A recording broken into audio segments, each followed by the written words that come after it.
Hey everybody, so headed down to Harriman and then back up to Oliver Springs. Got a couple showings, and it actually involves this showing. I'm not going to kind of mention anything but that about the showings, but I am I'm 99.9% sure I either caught maybe clients and their agent, both combination or maybe one or the other, trying to pull something extremely shady. Or I just prevented both of them from potentially being sued. So I'm going to explain. In real estate, and I'm not going to sit here and pretend that I know the law and all this stuff, but when you sell, especially a home that was your primary residence, and you have lived in that primary residence in the last 3 years, you have to do disclosure. When you see sometimes people do for sale by owners, I'm not saying that's the case, even though they are supposed to still disclose that. When you don't work with real estate agents, you don't necessarily have all these required documents that we would require in order to basically, facilitate and represent the contract. So sometimes for sale by owners, right, they know that there's a major foundation issue they're wanting to hide. They know that the septic's got major issues and needs to be replaced and want to hide. They know that their main water line's going crazy and all their cast iron plumbing needs to be replaced. It's all corroded. But they might be trying to pull something shady. Now, again, I'm not saying that's every for sale by owner. I have closed several for sale by owners helping my clients. And no issues, right? They, just want to do it themselves and maybe cut the agent, the selling agent out, which is fine. But when you get an agent involved, we have to do disclosures. So there was a home that my client sent me, and a very nice home on paper. My clients are VA buyers, so they're veteran. We love our veterans. Love helping VA buyers. But VA, like FHA and USDA, comes with a lot of loopholes that sometimes prevent a home from getting that, or that loan type getting approved for that home. So I pulled it up, and I could tell from the photos. I was like, okay, the home's obviously lived in. All their stuff is there: the couches, the beds, the clothes. And they just bought it less than a year ago. But I pull up the property disclosure document, and it notes they're exempt. So I'm like, all right, well, did these people just buy this a year ago and then turn it into a rental property? So like any of my rental properties, I would be exempt. I didn't live in them, so I don't have to disclose anything. And I don't know anything because I don't live there. But it just kind of seemed awful weird to me. And so I just kind of asked for more information. I was like, hey, what's the kind of situation? Is this a rental property? And the list agent said, no, they just bought it less than a year ago. They want to sell it and buy some land and build, which is fine. And I said, well, they're not exempt from disclosures. And they said, like they kind of played dumb. It's like, oh, we'll get that taken care of and send it to you. Now that was very early this morning. That was like it would have been like at 8 a.m. or something. And of course I don't have them, but now, maybe they are doing them and we'll get them later. We'll see. But in protecting my people, I look at disclosures before I, usually even get to the home, or sometimes while I get to the home and my buyers are looking around, I'm looking at disclosures to make sure there's nothing weird hidden. They do, disclosures, it is a document, and I use the word hidden very lightly because, again, you're supposed to disclose anything, but a lot of agents, I can tell you, especially new agents, they don't train you for crap on this. And I'm not going to go too far down this next rabbit hole, but they call it the barrier to entry to being a real estate agent isn't much at all. It's like a 3-week class, and those classes are like half days, and then you take a test. Now, we'll say this, the test is hard. It is not an easy test. You do have to pay attention. You do have to do a little studying. You do have to do some research and everything. You're not just going to be smart and go in there and pass it. There's too much lingo and language and terminologies that is, you just don't know the definitions of. But overall, really the barrier to entry, considering we're dealing with hundreds of thousands of dollars, millions of dollars in transactions, is very low for real estate agents. And that's why it's like a 90% failure rate in 2 years that they all fail. It's because they don't know what they're doing, and they intentionally, I feel like the system is set up so they don't train. So you come in and everybody makes money off you. You got to pay to be an agent and all this stuff, and so nobody's really going to teach you to figure it out. So this might be, I don't know this person, don't know this agent. It might be a new agent, just didn't know. Or it might be a shady person, shady agent, or it might be a shady seller who lied to them. I don't know the situation. But I've kind of like called them out. They said they're going to get it fixed. And in doing so, it kind of got me thinking. It got me thinking of the barrier to entry. Man, it's just so low. And it was for me, right, at the time, great. And now I'm like, man, I wish they'd make it harder. But, if I wasn't, I don't know. My, opinion's a little swayed. I think that the class is fine. And my opinion now of being in real estate for, like 8 years after the class, I don't know that I use one or two things in total, 1 or 2% from anything that I learned from that class in real estate in the active business or anything. I don't know. Maybe if I was a broker, might be a little bit different or something, or practicing different types of real estate. But maybe they should actually do another week or two of actually training people on the business side of real estate, how it works, how contract negotiations work, how to write up stuff in language, what's actually required, what's not, because they pretty much just like go over little documents for like a couple hours, and then you sit there and they go through the book, and then you take the test, and there you are.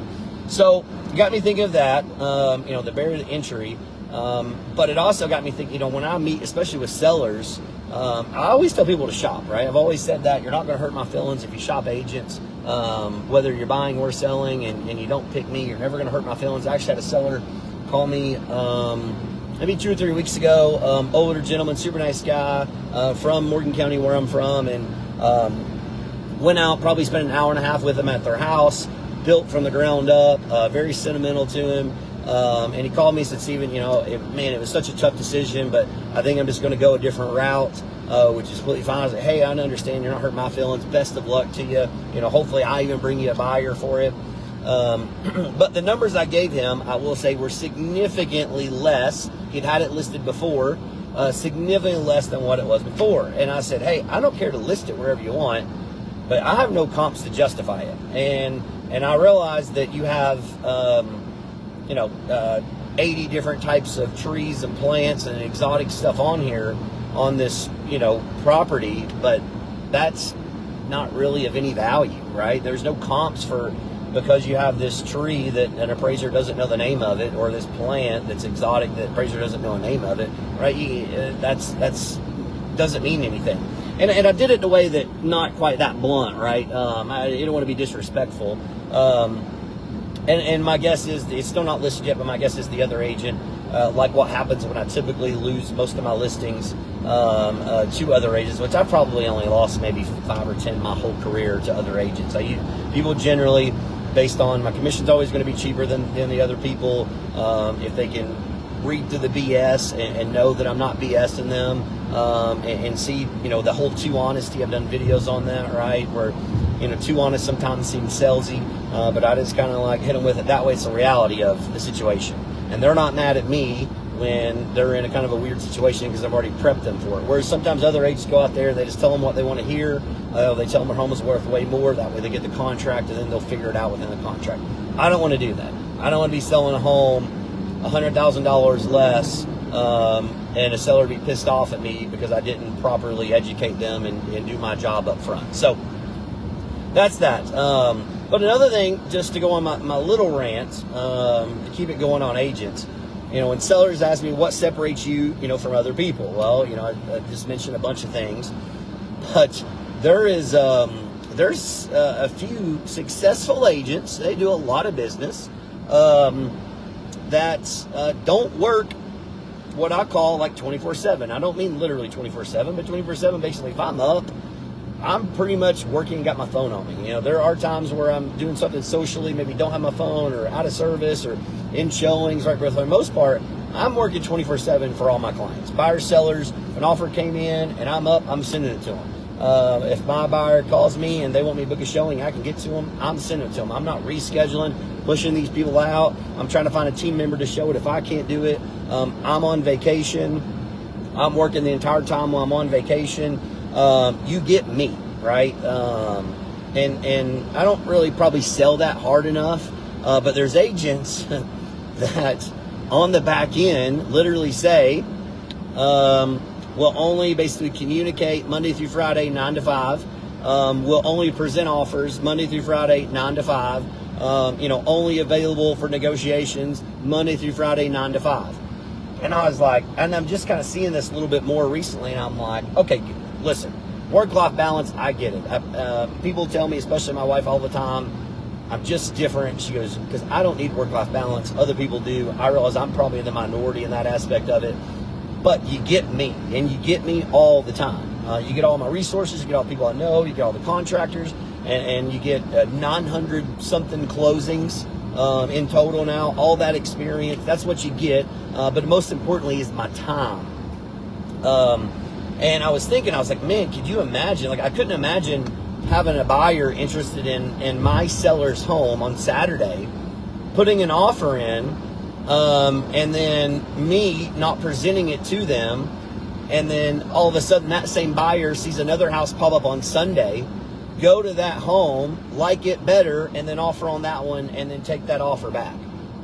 That's on me. That will never happen to me. I will, again, always plan to be available. But I really like seeing that. I'm like, man, there's like, that's a ton of value.